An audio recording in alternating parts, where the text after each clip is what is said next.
Essa semana o Paraná S.A. tem o prazer de receber Carlos Sandrini, um dos empresários mais bem-sucedidos da educação no Brasil, através da sua empresa, o Centro Europeu. Obrigado pela presença, Sandrini.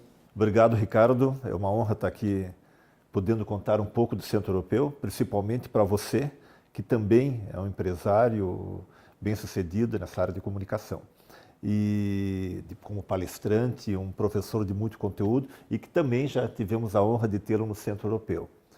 Ricardo, então, o Centro Europeu nasceu de uma experiência em Florianópolis, na verdade. Na época existia falta de mão de obra na hotelaria e eu era diretor de turismo na cidade, isso é 1989, mais ou menos esse ano, e a gente criou uma instituição para formar mão de obra para a hotelaria e para o turismo em geral lá na ilha de Santa Catarina, em Florianópolis. Foi uma experiência muito bem sucedida, era uma ONG, uma organização sem fins lucrativos também, uma ONG uma organização não governamental, e apenas para formar mão de obra, para atender realmente os empresários que atuavam nesse setor. E foi muito bem sucedido. E um dos professores que davam aula no Centro Europeu também se animou para a gente trazer a experiência aqui para o Paraná, mais especificamente para Curitiba. E em 1991 a gente criou o Centro Europeu. A nossa premissa, quando nós resolvemos criar uma instituição de ensino, era fazer melhor e diferente. Chamado economia criativa, que virou uma bandeira do Centro Europeu. Como é que você define essa economia criativa, Sandrini? Você sabe, Ricardo, que o termo economia criativa é bastante recente e surgiu quando na Inglaterra, há uns anos atrás, descobriu-se que a música ela tinha uma participação na formação do PIB mais importante do que toda a indústria automobilística da Inglaterra. Então começou-se a ver que isso que acontecia na Inglaterra estaria acontecendo com todos os outros países, principalmente nos Estados Unidos, com a indústria do cinema e da música também, e que são áreas onde pagam os melhores salários, que trabalham com economia criativa, ganham os melhores salários, são áreas que mais crescem no mundo hoje e, principalmente, são as áreas mais desejadas pelas pessoas. Hoje, há um contingente enorme de jovens que eles que eles optam por trabalhar na economia criativa. A Unesco, um organismo da ONU, que definiu a economia criativa, que ela colocou os conceitos e determinou quais seriam essas áreas, ela inclui 13 áreas. Eu não me lembro exatamente todas agora, mas eu sei que uma das mais importantes é do audiovisual, mas inclui o design, o audiovisual, daí inclui o cinema, a fotografia, o design, a publicidade, o marketing. São 13 áreas. E agora estão já querendo incluir também na área de economia criativa a própria gastronomia. Hoje o Centro Europeu está em 3 cidades, Curitiba, Joinville e Ponta Grossa. São cerca de 300 cursos que você tem de extensão, que vão de cargas horárias de 24 horas até muito mais do que isso. 50 cursos diretos aí que vão de 3 meses a 2 anos. Uma das particularidades da gestão sua e do seu sócio é que vocês conseguem entender as necessidades do mercado e ler o coração, principalmente do jovem. Aonde você conseguiu, Sandrini, tanta eficiência junto com o seu sócio de entender os produtos que o mercado precisa na área de educação? É um desafio não só entender, buscar e também se antecipar às necessidades de mercado. O Centro Europeu hoje tem um núcleo de idiomas, a gente ministra 5 idiomas, temos os cursos de profissões, que são em diversas áreas, só de música eletrônica, por exemplo, são mais de 10 cursos nessa área, nós temos uma sede só de música eletrônica, na área de gastronomia são 6 cursos de gastronomia, cuisine santé, cozinha molecular, chefe de cuisine restaurateur, pâtisserie boulangerie, e além dos próprios cursos menores que fortificam toda essa base da gastronomia. E o interessante, Ricardo, é que os nossos cursos da área de gastronomia, quase todos os alunos, eles antes passaram por uma faculdade de gastronomia, né? Eles fazem um vestibular, frequentam uma faculdade de gastronomia e lá eles descobrem que a faculdade não ensina a cozinhar, né? Então, eles, na verdade, fazem de alguma maneira equivocada. Eles vão aprender sobre a área, mas não aprendem a exercitar o seu trabalho naquela área. Então, hoje, nossos alunos, a maioria deles vem já de faculdade de gastronomia, se aperfeiçoar no Centro Europeu, ainda que não sejamos um curso de pós-graduação. Sandrine, como você avalia hoje a educação no Brasil? Vocês têm uma estrutura para lá de especial, profissionais bem curriculados, mas dentro da realidade do nosso país, e você como um profissional atuante no mercado, você vê a educação no Brasil em que momento hoje em dia? Bem, eu vejo no momento de regressão. E, na verdade, se formos refletir sobre a questão de educação, além de estar vivendo um impasse muito preocupante, mesmo nas nações desenvolvidas, para o Brasil esse desafio fica ainda mais complicado, né? A formação do indivíduo, né, ela passa necessariamente pelo ensino presencial, né?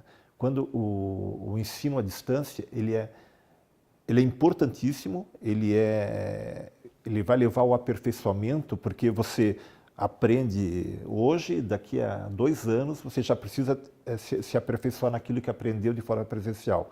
Então, o ensino à distância também é importante, mas o ponto que está surgindo agora é como você ministrar aulas, né, para uma pessoa que não precisa mais de professor para ter conhecimento ou ter acesso ao conteúdo. Então, várias experiências estão surgindo no mundo inteiro, né? O jovem, ele sabe que o ensino presencial é o mais importante. Se você for pensar de que maneira as pessoas pensam, puxa, a tecnologia vai fazer com que você aprenda a sua própria casa, que você tenha ali uma realidade aumentada, que você vai manusear grandes tecnologias e você vai aprender dormindo, uma série de coisas. Só que como é que você vai se socializar? Qual a melhor maneira de se socializar e se transformar num cidadão? É realmente através da frequência escolar. Então, você hoje, a nossa sociedade, assim como muitas estão baseadas na igreja, vamos supor, mas todas, né, no mundo inteiro estão baseadas principalmente em frequentar a instituição de ensino.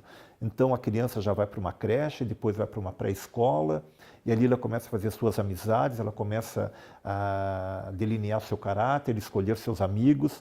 Então, eles fazem o ensino regular, né, o ensino básico, o ensino médio, depois vão para uma grande instituição de ensino.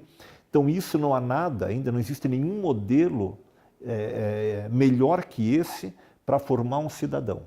Ainda você, como um empresário bem-sucedido na área de educação, nessa visão sistêmica do ensino, quando se fala em jovens, além da internet, das mídias e redes sociais, fala-se em mobilidade, que hoje basicamente está no telefone celular, e na interatividade das empresas e dos produtos com toda essa coisa online e junto com a mobilidade.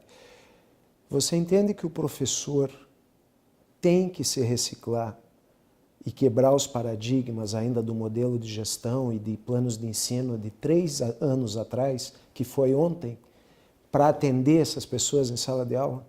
Não, isso é essencial. Você sabe que o professor, hoje, é mais importante o carisma, a sensibilidade,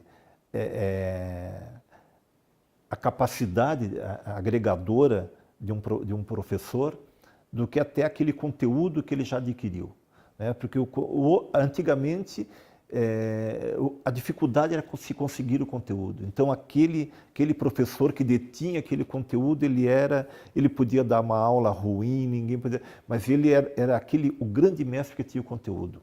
Hoje, ele tem que ser aquele capaz de inspirar o jovem, que seja capaz de mostrar o caminho para o jovem, né? Ele não precisa dizer que o caminho é ele, né? Ele deve mostrar os diversos caminhos. Então, está mais difícil, eu acho, ser um profissional nessa área de ensino, né?